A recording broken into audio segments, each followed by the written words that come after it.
আমি অধিবক্তা হিচাপে ন্যায়িক কৰ্মচাৰীসকলৰ যি ন্যায্য দাবী সেই ন্যায্য দাবীৰ প্ৰতি পূৰ্ণ সমৰ্থন আগবঢ়াইছোঁ, আমাৰ নৈতিক সমৰ্থন আগবঢ়াইছোঁ।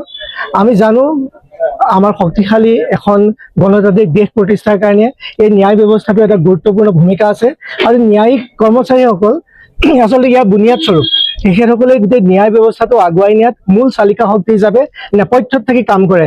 আমি যিসকল জাজ তেওঁলোকক ন্যায়াধীশসকলক আদালতত দেখা পাওঁ, কিন্তু তেওঁলোকৰ নেপথ্যত থাকি কাম কৰে এই শক্তিটোৱে। আৰু এখেতসকলক শক্তিশালী কৰিলে আমি এখন শক্তিশালী ন্যায় ব্যৱস্থা, এখন শক্তিশালী ৰাষ্ট্ৰ আমি লাভ কৰিব পাৰিম। গণতান্ত্ৰিক দেশ এখনৰ কাৰণে ই অতিকে প্ৰয়োজনীয়। এই ক্ষেত্ৰত কেইবাখনো ইতিমধ্যে কমিটি গঠন হৈছিলে। আমি যিহেতু জৈন কমিটিৰ কথা জানো, চান্ধানাম কমিটিৰ কথা জানো, চেফটি কমিটিৰ কথা জানো। এই কমিশ্যনখিনিয়ে কেইবাটাও ন্যায়পালিকাক স্বতন্ত্ৰ কৰিবৰ কাৰণে, শক্তিশালী কৰিবৰ কাৰণে কেইবাটাও পৰামৰ্শ আগবঢ়াইছিলে আৰু তেওঁলোকৰ পেঞ্চন এণ্ড পেৰিটি এই সংক্ৰান্তীয় কেইবাটাও গুৰুত্বপূৰ্ণ পৰামৰ্শ আগবঢ়াইছিলে। আৰু যিখিনি আজি এওঁলোকে উল্লেখ কৰিছে, যিখন গুৱাহাটী উচ্চ ন্যায়ালয়ত 10 বছৰ বিচাৰ চলা এটা ৰিট পিটিশ্যন আছিলে, লেখ আবেদন, তাৰ শুনানিটো এই কথাই কৈছিলে। সেই কমিটিসমূহৰ ৰিকমেণ্ডেশ্যন মানি চলি তেওঁলোকৰ ন্যায্য দাবীসমূহ 10 বছৰীয়া বিচাৰৰ অন্তত তাক সমাধানৰ আজিৰ পৰা 8 বছৰ পূৰ্বে সেই ন্যায় দিছিলে, 7-8 বছৰ পূৰ্বে।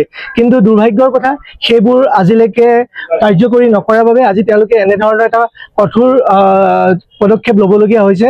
আমাৰ ন্যায় ব্যৱস্থা যে অচল হৈ পৰিছে, অধিকাংশ আদালতৰ কাম বন্ধ হৈ পৰিছে। ইয়াত বহুত লিটিগেণ্ট বহুত দূৰৰ পৰা আহে গোচৰৰ লগত জড়িত ব্যক্তি, তেওঁলোকো আজি এখেতসকলৰ এই মানে কঠোৰ গণতান্ত্ৰিক কাৰ্যসূচীৰ বাবে আজি এই ব্যৱস্থাটো স্থবিৰ হৈ পৰিছে। আমি আশা কৰিম ইয়াৰ পূৰ্বে তেখেতসকলে আমি জানো বহুবাৰ তেওঁলোকে যোগাযোগ কৰিছিলে, নিৰৱচ্ছিন্নভাৱে এই দাবীসমূহ বিভিন্ন পৰ্যায়ত আগুৱাই নিয়া হৈছিলে।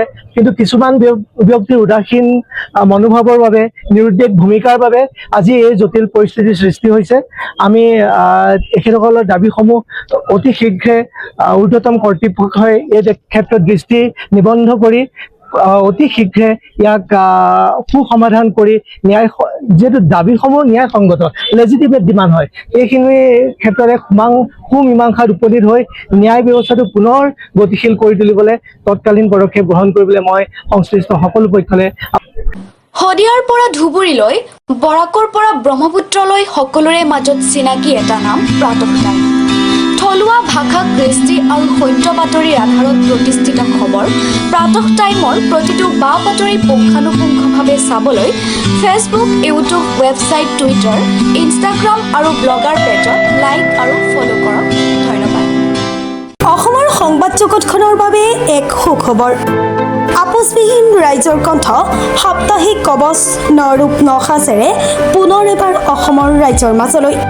স্বত্বাধিকাৰী প্ৰণীতা কলিতাৰ দ্বাৰা প্ৰকাশিত আৰু আপোচবিহীন অসমৰ বিভিন্ন প্ৰান্তৰ একাংশ নপুৰণি অভিজ্ঞতাপুষ্ট সাংবাদিকৰ দ্বাৰা প্ৰচাৰিত তথা eco printing press, Guwahati Katabari গড়চুকত মুদ্ৰিত সাপ্তাহিক কবচ এতিয়া অসমৰ বিভিন্ন প্ৰান্তত উপলব্ধ। আমাৰ ঠিকনা মুখ্য কাৰ্যালয় অসম ফৰেষ্ট স্কুল, হৰিমন্দিৰ পথ, গুৱাহাটী আৰু উপ কাৰ্যালয় Kalita market, Bijoynagar, Kamrup, Assam. Mobile number হৈছে 9435114666 অথবা 9864084600 আৰু আমাৰ ইমেইল আইডি হৈছে kobos2025@gmail.com।